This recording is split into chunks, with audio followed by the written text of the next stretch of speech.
Madok. Dia datang langsung mencariku. Asyar tercengang, ekspresinya langsung berubah jadi aneh. Dia dan Desta saling bertatapan sesaat, senyum yang aneh mengembang di wajah mereka. Dia datang sekarang bukan untuk memukuliku, melainkan datang untuk mengambil kembali surat kontrak dengan grup Diamond Bling. Harus kuakui, naif. Desta menggeleng dengan wajah speechless. Justru karena dia tidak tahu siapa tuan muda kedua, sehingga dia merasa ragu dan mengambil langkah yang salah, dan membuat keputusan yang memalukan itu. Sayangnya apakah ada orang di dunia ini yang punya kewajiban untuk memaklumi kesalahan yang diperbuat oleh orang lain?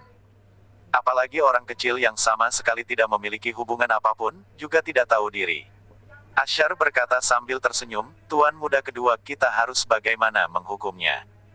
Asyar tetap menjadikan keputusan Desta sebagai patokan.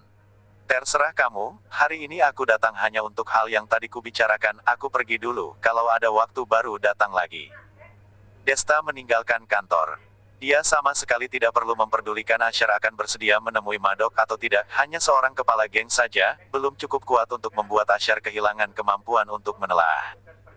Dan yang paling menarik adalah, ketika Desta lewat pintu depan, dia melihat Madok yang sedang duduk menunggu di ruang lobi, lalu melihatnya.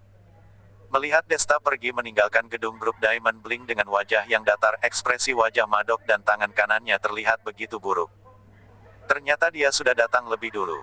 Sial, entah apa yang ia katakan pada bos grup Diamond Bling, semoga masih ada kesempatan untuk memperbaikinya. Tinju Madok menghantam meja di depannya dengan keras. Bos Madok tidak perlu khawatir.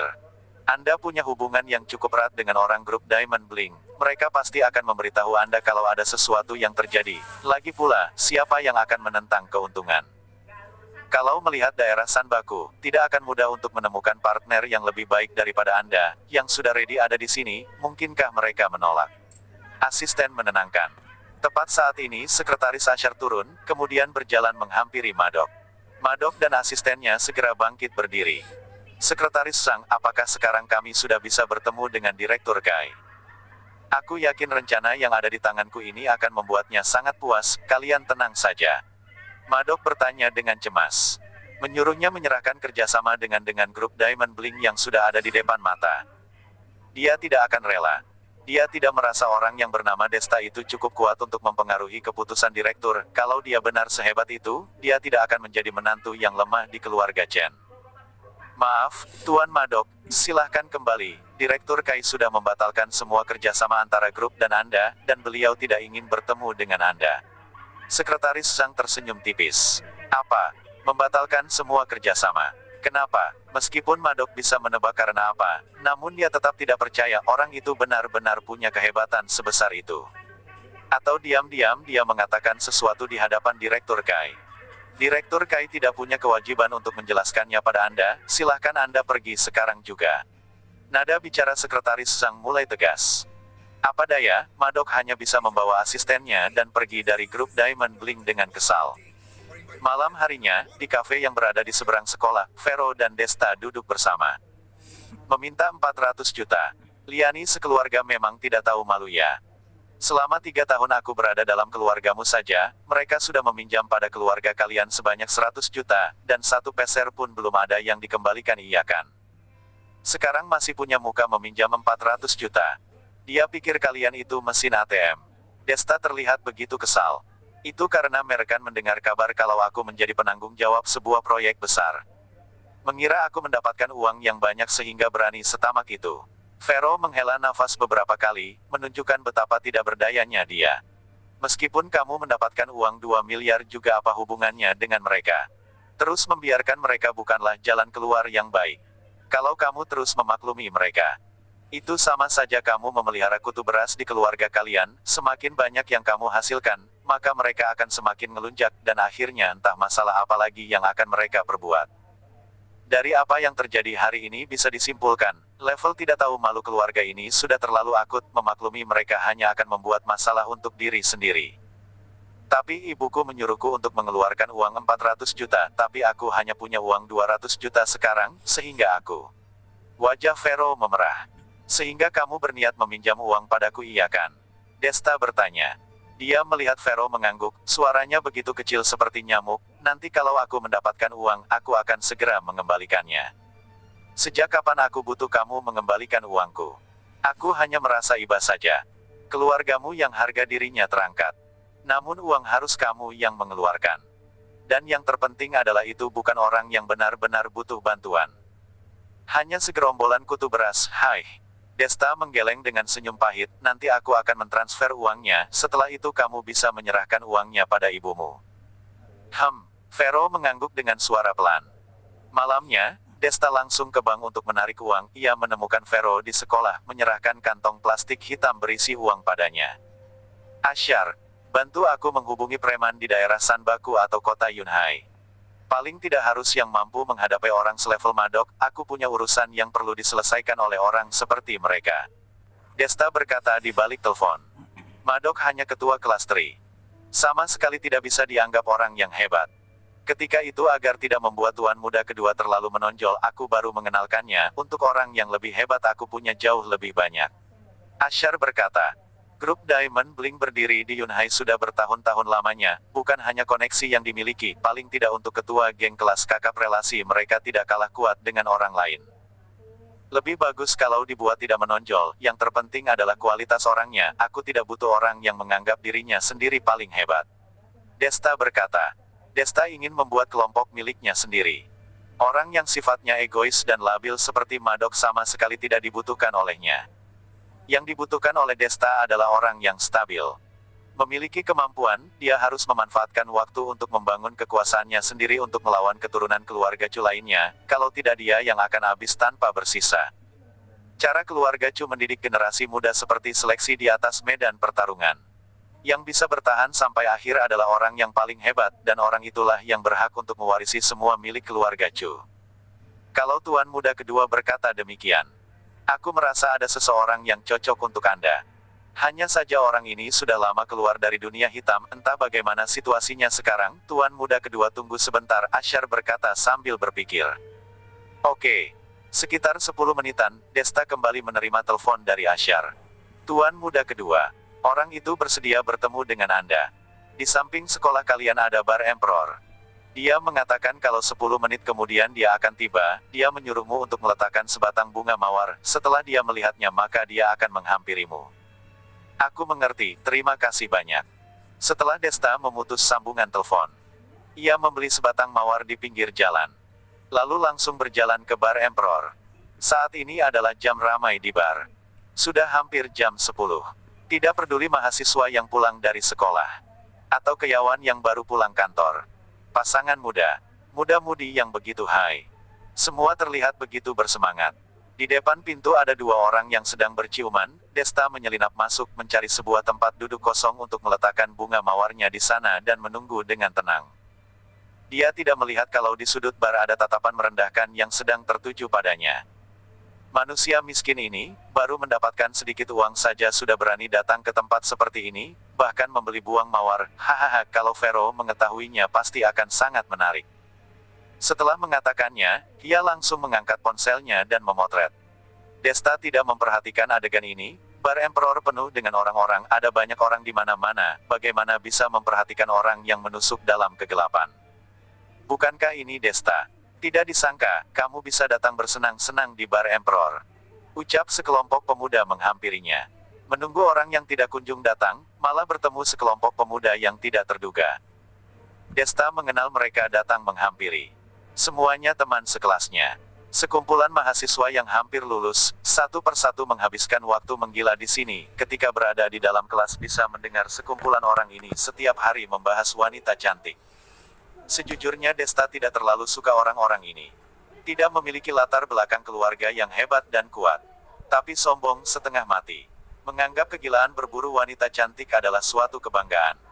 Sebenarnya menurut gosip yang beredar setiap kali mereka datang ke bar Emperor, uangnya dikumpulkan oleh beberapa orang selama beberapa hari. Sifat yang hanya menginginkan harga diri ini, benar-benar membuat orang tidak dapat berkata apa-apa.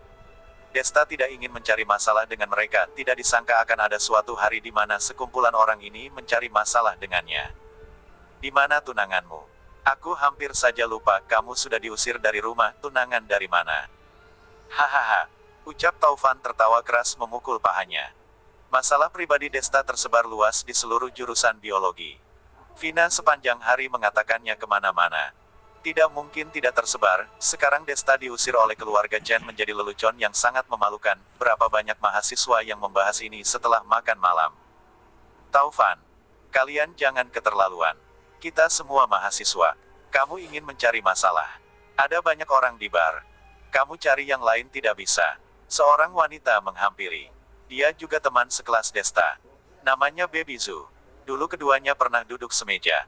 Keluarga Baby lebih kaya, Taufan mendekatinya beberapa kali tapi tetap tidak berhasil mendapatkannya. Namun, dia sering mengajak Baby dan teman sekamarnya bermain bersama untuk mencari kesempatan. Mendengar Baby membantu Desta berbicara, Taufan marah. Apa-apa ini? Sampah ini membuat malu para pria, sudah zaman apa? Masih saja ada sampah seperti ini. Alasan Taufan mencari masalah dengan Desta adalah Desta mudah ditindas. Ada begitu banyak orang di bar. Orang seperti apapun ada, yang lebih hebat dari Taufan juga banyak. Kalau sampai menyinggung orang yang tidak boleh disinggung, hidup Taufan akan berada di ujung tanduk, dan dia tidak bodoh. Baby, kamu tidak naksir dengan bocah ini, kan? Tidak kelihatan kamu menyukai pria pengecut seperti ini. Kenapa membantu dia berbicara? Ucap Taufan di samping bercanda dengan Sukro yang tinggi besar. Diam Sukro gembrot. Kamu diam, tidak ada yang mengatakanmu bisu. Kita semua teman, jangan keterlaluan. Kalau tersebar keluar reputasimu juga tidak bagus, ucap Baby melototinya. Desta, untuk apa kamu di sini? Kembalilah, kehidupan malam sangat berantakan, sangat mudah membuat masalah jika tidak memiliki backup. Baby penasaran melihat Desta di bar Emperor. Desta sangat miskin, dalam kehidupan sehari-hari sangat hemat uang dari mana untuk dihamburkan di bar. Apakah sama seperti Taufan hanya menginginkan reputasi?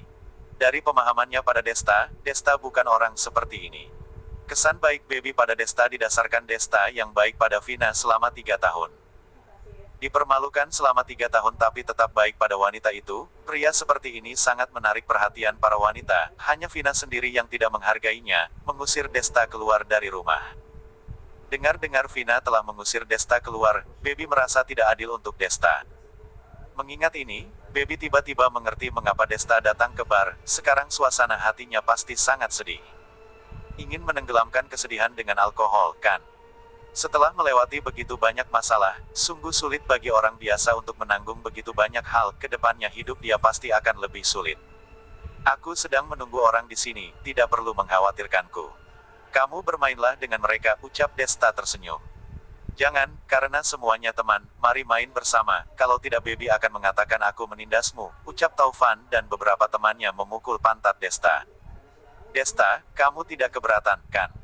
Atau uang yang kamu bawa hanya cukup untuk kamu makan dan minum seorang, tambah 2 orang lagi sudah tidak bisa traktir. Ucap Sukro tertawa duduk di samping Desta. Kalian jangan keterlaluan. Hari ini aku yang traktir, Desta minum sepuasnya, jangan khawatir, ucap Baby mengerutkan kening, menjagakan kedua tangan di pinggang, seperti seorang wanita tua. Desta duduk tersenyum pahit di sana, hatinya sedikit tersentuh, mana orang yang benar-benar peduli pada dirinya. Bahkan orang-orang seperti Paman Ding, Ashar dan Mingki, yang mana yang bukan karena identitas dirinya bersikap hormat padanya.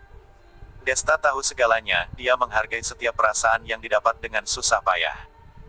Karena Baby sudah angkat bicara, tidak ada yang bisa diperbuat. Taufan mengendus, melemparkan segelas alkohol di depan Desta. Hari ini kamu beruntung, ditraktir, masih tidak berterima kasih. Ucap Taufan. Baby yang traktir, bukan kamu yang traktir, untuk apa kamu begitu heboh? Ucap Desta tidak bisa menahannya. Taufan membuka mulutnya, seolah tidak percaya kata-kata ini keluar dari mulut Desta. Tiba-tiba dia tersenyum. Yo, sudah hebat. Desta. Kuliah selama 4 tahun, ini pertama kalinya kamu berbicara dengan sombong, kan? Kamu tahu tidak kamu sedang berbicara dengan siapa?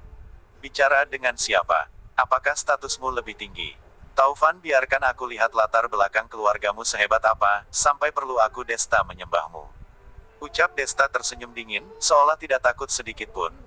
Semua orang terpana, apa yang terjadi pada Desta? Kenapa begitu berani? Ini Taufan. Bagaimanapun dia preman di sepanjang jalan bar ini. Kata-kata Desta membuat Taufan marah. Dia langsung menghancurkan botol bir dan berdiri di depan Desta, menunjuk hidung Desta dengan serpihan botol. Persetan kamu bocah sialan, percaya tidak hari ini ku bunuh kau. Siapa yang beri kamu keberanian sok hebat di depanku? Beberapa teman asrama baby segera memisahkan mereka. Tindakan di sini menarik banyak perhatian di sekitar, banyak orang bersorak dan menyaksikan keramaian. Manajer bar terkejut dan segera menghampiri. Hehe, semuanya yang minum mari minum, yang bermain perempuan silahkan, jangan marah, jangan membuat onar di dalam bar. Sini, aku bersulang untuk semuanya. Manajer bar menuangkan alkohol sendiri dan menepuk pundak Taufan. Amarah Taufan mereda, dia hanya preman kecil, mana berani melawan manajer bar. Ini baru orang hebat dalam bar. Tentu saja aku menghargai Kakuang, kalau bukan di tempat Kakuang, aku pasti sudah mencabut lidahnya. Ucap Taufan mengendus dingin, menghina Desta dengan jijik. Tapi mata Desta terus melihat ke pintu masuk bar. Kenapa orang kejam yang dikenalkan Asyar belum datang?